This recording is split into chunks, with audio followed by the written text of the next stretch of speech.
Tonight at 10, the desperate plight of Aleppo, where 100 children have been killed in the past week. We report on the suffering of so many young people as the UN demands an immediate end to the Russian bombing. Everybody knows that as long as this kind of attacks with these massive explosive weapons takes place, children will be killed.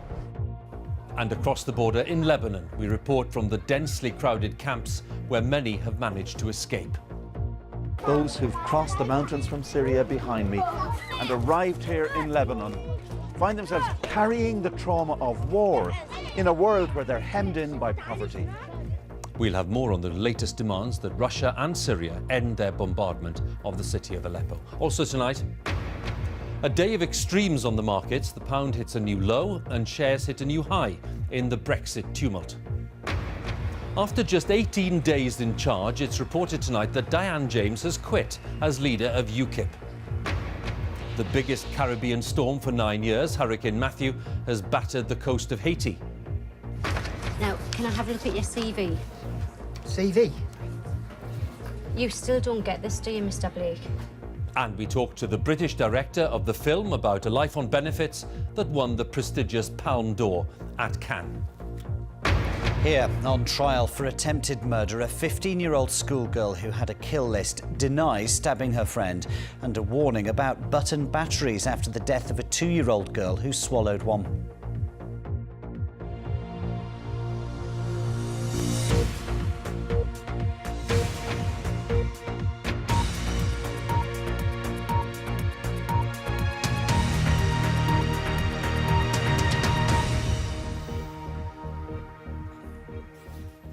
Good evening. We start tonight with the desperate plight of Aleppo, the Syrian city once again suffering heavy bombardment following the collapse of the recent ceasefire.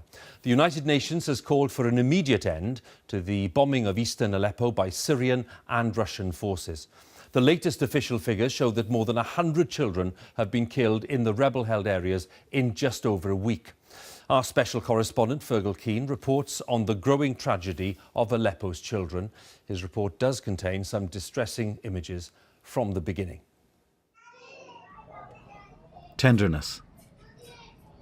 From a father who must watch the slow wasting of his child's body.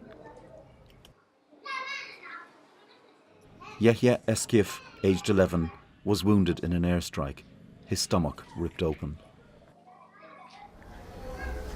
وقت انضرب الصاروخ ما سمعت صوت ولا صوت طيارة بس إشي جرن مربطة وحدا رفعني فوق ونزلني عملت مهله وقت صار غبرة.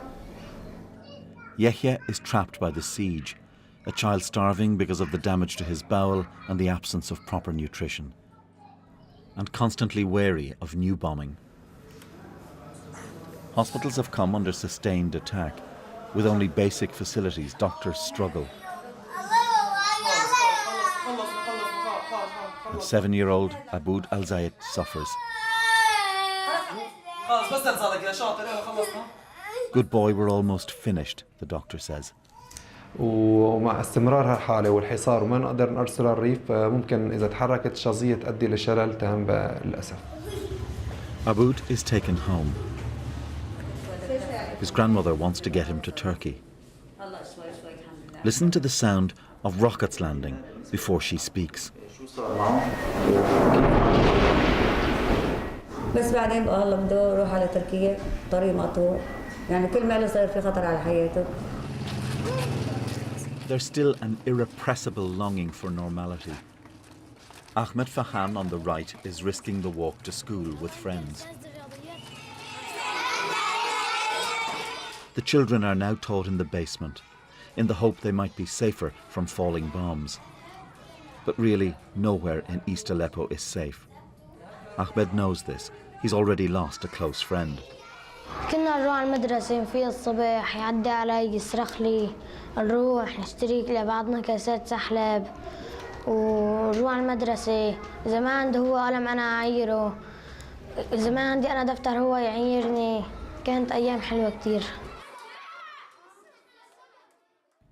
Aleppo's agony began 4 years ago,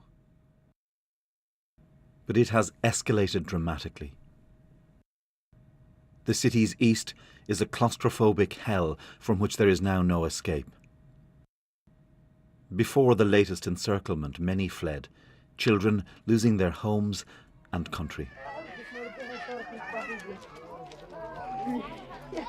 We met some of them in Lebanon's Bekaa Valley. How are they supported? The siege represents just the first encirclement, because even if they manage to escape Aleppo, the children face a new trap. Those who've crossed the mountains from Syria behind me and arrived here in Lebanon find themselves carrying the trauma of war in a world where they're hemmed in by poverty.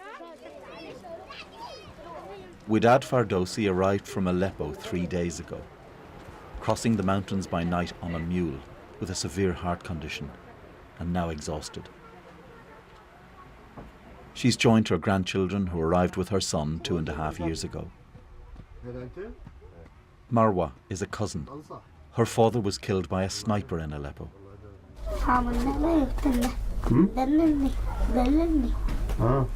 شو كان يعمل لك؟ بس يجيب الشغل يجيب لي كيس أكلات.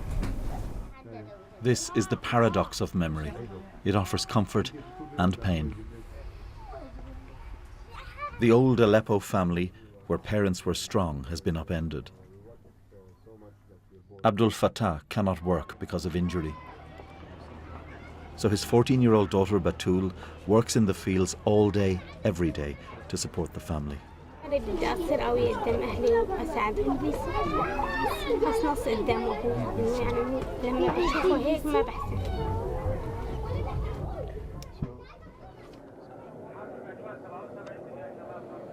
Cluster bombs, bunker busters, barrel bombs, phosphorus bombs. They've all been dropped here by the Syrian government and its Russian allies. 106 children have been killed in just over a week. The Kremlin says rebels are deliberately using populated areas and rejects claims Russia is carrying out war crimes.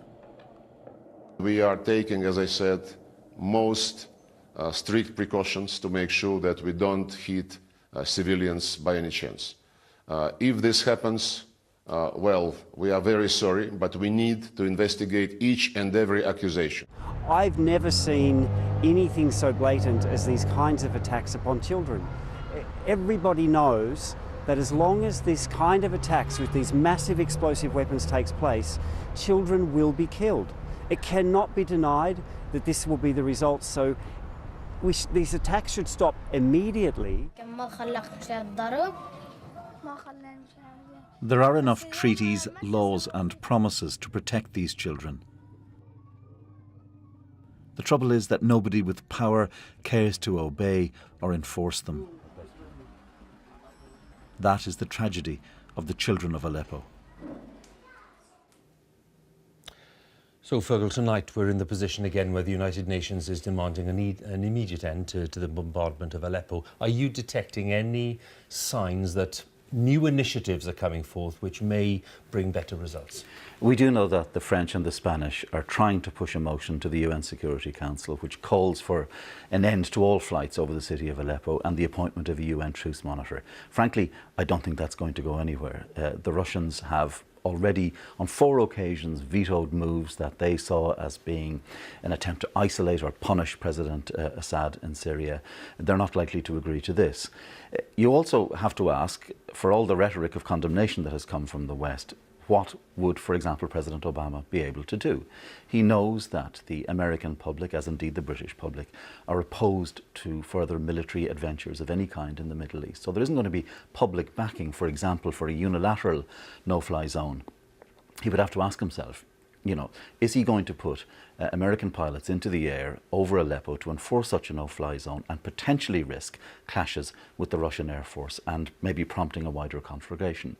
The people who've known from the very outset and who've been very clear about what their strategy are in all of this are President Assad and the man who backs him with his Air Force, Vladimir Putin. They have one strategy, and that is to do whatever they believe they need to do, whatever the cost to civilians, to secure a victory. Now, what we have seen happen in the past in situations like Aleppo is that The fighting continues until such point as the rebels agree to a ceasefire deal, a deal under which they agree to evacuate the city. And only then really is there respite for civilians. That is probably a more likely outcome. OK, Fergal again. Thanks very much. Fergal Keane there.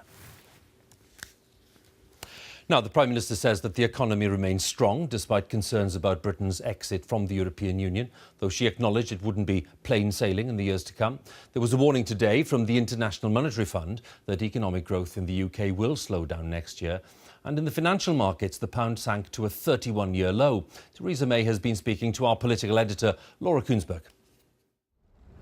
Nothing about leaving the EU is likely to be neat and tidy. But how much mess does the Prime Minister think the economy might be in? Exit is an opportunity, but with the pound plunging, a big risk too. Prime Minister, the pound today has sunk to a 31-year low. The very well-respected International Monetary Fund is warning that there is going to be a slowdown. How worried are you about the impact on people's livelihoods as we untangle ourselves from the European Union? Well, the process of leaving the European Union is going to be one which is going to take complex negotiations with the EU. I'm very clear that we want to get the right deal for the UK. And as I've said, it's not going to be plain sailing and there will be some bumps in the road. I think we should always remember that the fundamentals of the UK economy are strong. But, Prime Minister, the pound sinking to a 31-year low is perhaps more than a bump in the road. And in fact, the Chancellor suggested yesterday this would be a roller coaster. Now, many people find roller coasters pretty terrifying. Are you worried? It's going to be a process of negotiation. I'm very clear and I'm ambitious for the sort of deal that we get. We're going to get the right deal for the United Kingdom as a result of these negotiations. That means the maximum opportunity for businesses here in the UK to be able to trade with and operate within the single market of the European Union. Are you not worried about what's happened to the pound today? If you stand back and look at the fundamentals of our economy, which are strong, if you look at the other economic data that has been around in recent weeks, if you look indeed at the most recent forecasts that are now coming out for growth in our economy this year, all of that is more positive than people had expected it to be and than people had predicted it to be. You've said many times we'll make a success of Brexit, but unless you acknowledge the real risk, isn't there a danger? It looks like you're not taking the risks seriously enough. Well, first of all, I've said that it's not going to be plain sailing as we go ahead and go through this process of negotiation. People shouldn't be worried about what might happen to the economy. Well, we've been very clear that as we look ahead over the coming months, and yes, you know, the IMF and others have said that they are forecasting a slowdown in the economy next year. But what the government needs to do is to ensure that we're taking the right approach, that we are, in terms of the process of Brexit, that we're making that as smooth as possible. You've very clearly ruled out having a general election before 2020. Do you think it's right that the public has a Prime Minister that, with respect, they haven't elected for 4 years? Well, first of all, the public elected a Conservative government in May 2015. They elected us on a manifesto, which we are putting into place. You're doing a lot of things that were not in the Conservative manifesto. It's a new government. Shouldn't there therefore be a mandate? Do you really think you have a mandate to do some of the things that you want to do? They elected a Conservative government on a manifesto which my Conservative government is putting into practice. We are continuing the work that David Cameron started.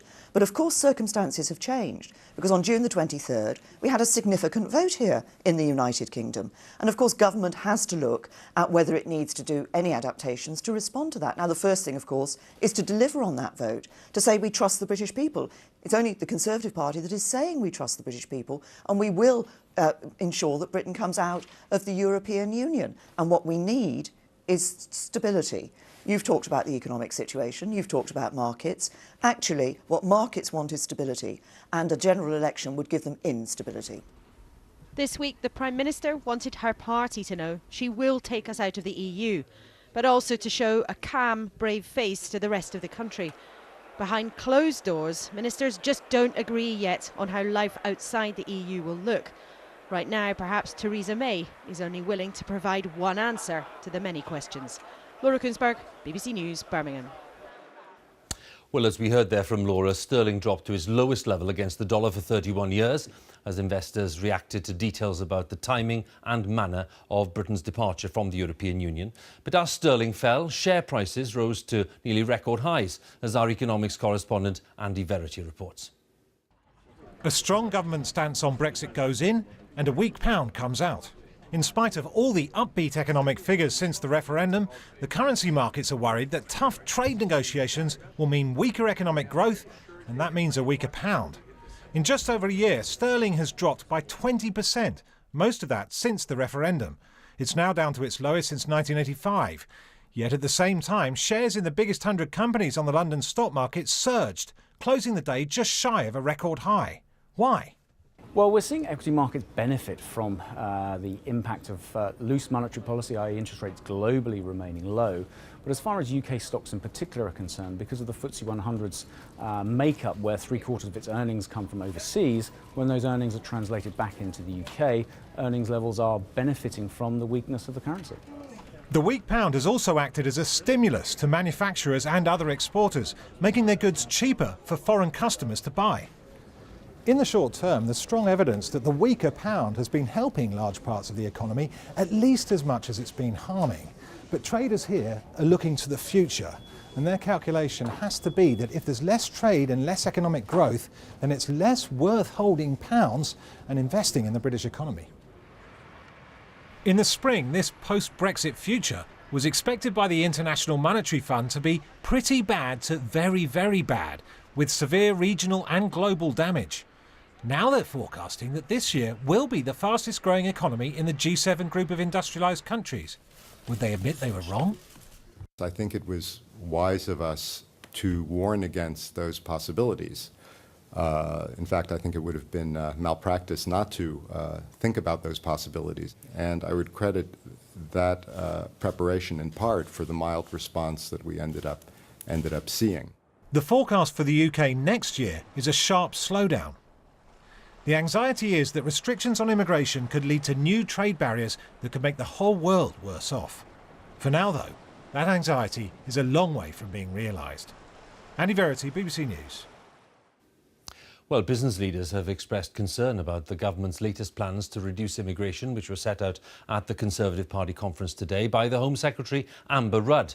And those plans could include making it harder for firms to recruit from overseas or imposing more rigorous conditions on admitting foreign students. Our Deputy Political Editor, John Pienaar, has more details. Why shouldn't your next shami kebab or chicken madras be cooked up and served out by a native Brit? You don't see many working in Birmingham's famous Balti Triangle, and some here say there's a reason for that. No person can wake up until 5 in the morning. It's too difficult for them. What about making curry? Can you learn to do that? Well, I personally can, but the English people, they can't learn that. It's too difficult. Because of all the spices, mixing stuff and all that, they can't do it. But the new Home Secretary isn't taking no for an answer. The vote to leave the EU showed a desire for tougher migration controls. There'd be fewer work permits for foreigners, better training and more pressure on employers to train homegrown staff. This will include examining whether we should tighten the test companies have to take before recruiting from abroad. However, we still need to do more, so all British people get the opportunities they need to get on in life. The test should ensure people coming here are filling gaps in the labour market, not taking jobs that British people could do. The government's committed to get numbers added to the UK population below 100,000, but the numbers been rising, not falling. Small firms and large would have to follow the principle British jobs for British workers wherever possible.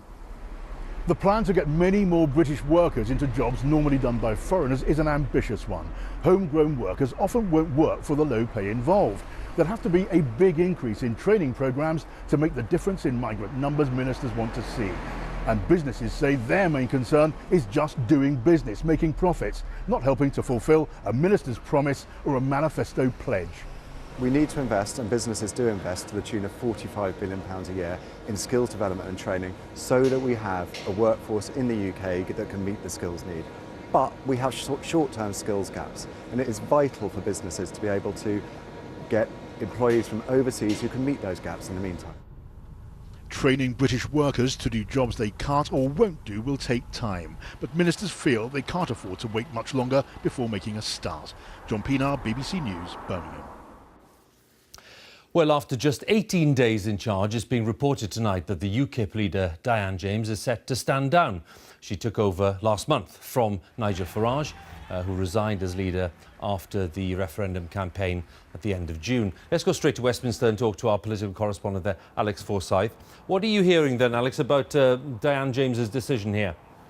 Well, Hugh, the party has not officially confirmed that Diane James is stepping down, but senior sources within UKIP are telling me that that is indeed the case. Now, I haven't spoken with Miss James directly, but I'm told that this is for personal reasons, in part the pressures of the job, but also due to family commitments. She was elected as leader less than 3 weeks ago, so this news of her departure will create further turmoil in UKIP, which is already beset by rifts, and of course speculation about who might take over. Nigel Farage's return name already in the frame. OK, Alex, thanks very much for the update there on that story at Westminster. Alex Forsyth. Well, one of the most powerful hurricanes to hit the Caribbean in recent years has hit parts of Haiti. Torrential rain and storm winds forced many people to abandon their homes, and appeals are being made for fresh food and water supplies. Our correspondent Nick Bryan has the latest now from Port-au-Prince. Haiti has taken a brutal pounding, from the worst storm to rip through the Caribbean in almost a decade. Hurricane Matthew has brought sustained winds of 145 miles per hour. That's bad. And torrential, unrelenting rain. This Category 4 storm has compounded the problems of a country still reeling from the 2010 earthquake and a cholera epidemic that these conditions are sure to exacerbate. The country's interim president said the storm has already claimed lives. We've already seen deaths, people who are out at sea. There are people missing too, people who didn't respect the alerts and have lost their lives. This is one of the world's poorest nations, and many of the country's 11 million people live in shanty towns that offer little protection from the high winds and rains. Many refuse to evacuate, fearing the few possessions they have left would be stolen. This is the main route into the capital, Port-au-Prince, almost impassable as the floodwaters began to rise. And the fear is of catastrophic mudslides in a landscape badly denuded of trees. Hurricane Matthew could drop as much as 3 feet of rain, and we're seeing evidence of flash flooding already. The conditions here are absolutely atrocious. To step outside is to become drenched within seconds. But coastal areas along the southern shoreline, which we've yet been able to reach, are by far the worst hit. There the floodwaters are said to be shoulder high. And it's 3 main cities along that southern shoreline that are particularly badly hit, and they are cut off from the rest of the country at the moment because a bridge along the main route from the capital has collapsed. Now, as we came on air, I spoke to a senior UN official who estimated that some 5 million people have been affected by this hurricane. And Hugh, that's almost half the population of this impoverished country. Nick, thanks very much. Nick Bryant there with the latest for us on the hurricane there in Haiti. Now, this year's Nobel Prize for Physics has been awarded to 3 British-born scientists who all work at universities in the United States. David Thewlis, Duncan Haldane and Michael Kosterlitz have been honoured for their pioneering studies of unusual states of matter, and their work has led to the development of new types of electronic devices. Our science editor, David Schuckman, has the story. From steel strong enough to hold up bridges to the intricate robots on a production line, we depend on materials that have qualities that make them useful for particular tasks. But there's also an unseen world where materials don't behave as you'd expect. And research into that world was awarded the Nobel Prize for Physics today. Of topological phase transitions. 3 scientists born in Britain recognised for making some strange and complicated discoveries. New kind of phase transition. One of the judges resorted to using pastries to explain their work. The bagel has 1 hole. How materials can change their characteristics at the smallest of scales. One of the winners was Duncan Haldane, applauded by his students at Princeton University. Time to double down and learn some more electromagnetism. See where it goes. Congratulations. He told us that fundamental research could lead to unpredictable benefits. Science goes by people exploring where they want to go, and sometimes they find something good, and sometimes that actually leads to technology. So we don't know where it's going to go, so it's really important that people should follow their dream, basically. So what's this Nobel Prize for Physics been awarded for? Well, it's all about revealing that materials can exist in states that we never even thought of. So take water. When it's heated, it's in the form of steam. A little cooler, and it becomes a liquid that you can drink. Colder still, and it freezes into ice. But it turns out that when the temperature is even lower, materials can exist in another whole range of different states in which they behave in ways that just aren't expected. For example, allowing electricity to flow without resistance. And if this can be controlled, new, much faster computers may be on the cards. So this research is seen as having huge potential. Maybe it's going to help us develop new kinds of materials that have really, really strange properties. I think the 21st century we're going to start to see an explosion of new electronic devices, new materials, all making use of this information that was started back decades ago. Duncan Haldane and his two fellow prize winners were at one stage seen as out on a limb with their research. Now it's become mainstream, and they're looking for the next challenge. David Schuckman, BBC News. Now, within hours, the candidates for the US vice presidency will face each other in the latest televised debate of the campaign. It takes place as Hillary Clinton, the Democratic candidate for the presidency, launched the first in a series of television adverts focusing on her rival Donald Trump's tax affairs. Leaked documents have suggested that the Republican has avoided paying income tax for several years. Our North America editor John Sopel has more details. Most Americans pay federal income tax. It's the subject that won't go away, and it's the subject the Clinton campaign are oh so keen to keep in the headlines. Donald Trump's taxes, the focus of this latest attack ad. This guy lost almost $1 billion in 1 year. He's still refusing to release his tax returns, but he's not denying the claims he may have not paid federal income tax for nearly 2 decades. And last night claimed again it showed how clever he was. I was able to use the tax laws of this country and my business acumen to dig out of the real estate mess, you would call it a depression, when few others were able to do what I did. In those I'm a star. Thank you, you are too. But the 3 pages of his 1995 return, published by the New York Times, show that he lost over $900 million in 1 year. And Hillary Clinton had this question. Yesterday his campaign was bragging it makes him a genius. Here's my question. What kind of genius loses $1 billion in a single year? Uncomfortably for Mr. Trump, an interview has surfaced from 5 years ago when he criticised those who didn't pay their fair share of income tax. Well, I don't mind sacrificing for the country, to be honest with you, but, you do have a problem because half of the people don't pay any tax. There's been no sudden collapse in Donald Trump's support, but it's not doing him any good either. Polls suggest that roughly 3/4 of Americans think it's their civic duty to pay income tax. Roughly 3/4 of Americans think that Donald Trump ought to release his tax returns. On this issue, he seems to be on the wrong side of public opinion. Tonight it's the Clinton and Trump deputies who'll be in the spotlight in the one and only vice presidential debate. Even if Hillary Clinton's running mate is asked about the weather, you can bet the answer will be about Donald Trump's taxes. John Sopel, BBC News, Washington. Now, a film about one man's battle to get welfare benefits, which won the prestigious Palme d'Or at the Cannes Film Festival, has been premiered in Newcastle tonight, the city in which it is set. The film, called I, Daniel Blake, was made by the veteran British director Ken Loach, and our arts editor Will Gompertz has been to meet him. You've created a scene. I've created this. No, mate, I've created it. If I was going to create a scene, you'd know about it. A single mother on housing benefit has been moved from London to Newcastle. Jesus Christ! Who's first in this queue? I am.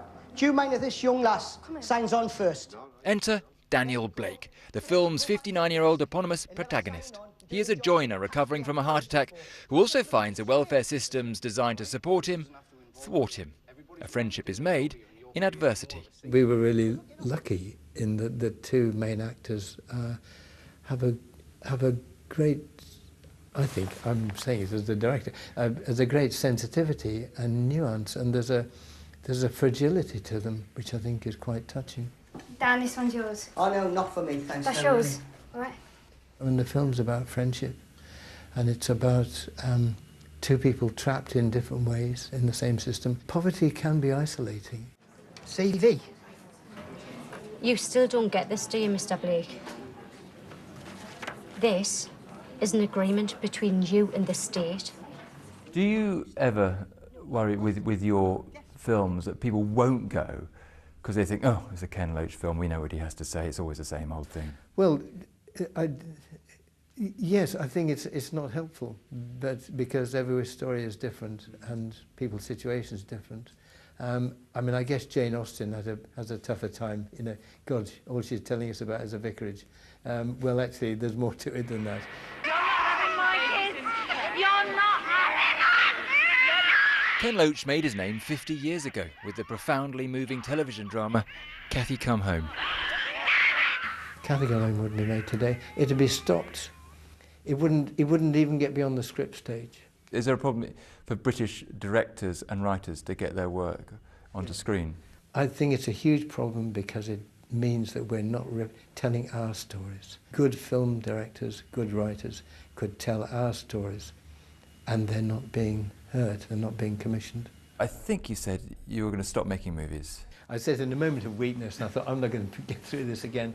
But actually, I did, and then well, there's so many stories to tell, aren't there, really?